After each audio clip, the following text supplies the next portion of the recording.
Welcome student, বেদাঙ্ক.com এ তোমাদেরকে স্বাগত। আমি প্রিন্সিপিয়া ম্যাম, তোমাদের ম্যাথমেটিক্স টিচার। চলে এসেছি নতুন একটি অঙ্ক নিয়ে। চলো দেখে নেওয়া যাক অঙ্কটি।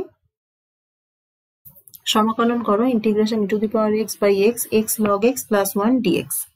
তো প্রথমেই আমরা এটিকে একটু সিম্পলিফাই করে লিখি, e to the power x by x into x log x dx plus integration e to the power x by x dx। এখানে দেখো x দুটি ক্যান্সেল করে যায়, তাহলে এখানে পেয়ে গেলাম আমরা e to the power x log x dx plus integration e to the power x by x dx। এই ইন্টিগ্রেশনটা আমি রেখে দিই, এটিকে আমরা ইন্টিগ্রেট করব।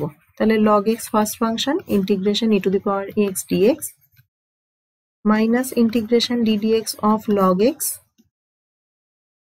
Integration e to the power x dx whole integration dx plus integration e to the power x by x dx is equal to e to the power x log x minus integration ddx of log x মানে 1 by x into e to the power x dx plus integration e to the power x by x dx।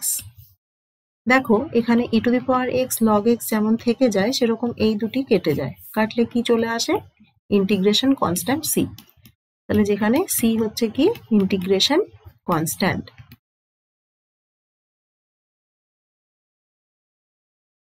তাহলে ইন্টিগ্রেশনের value এলো e to the power x log x plus c। Thank you for watching বেদাঙ্ক.com। আরো নতুন নতুন অঙ্কের সমাধান পেতে অবশ্যই বেদাঙ্ক.com ব্রাউজ করো।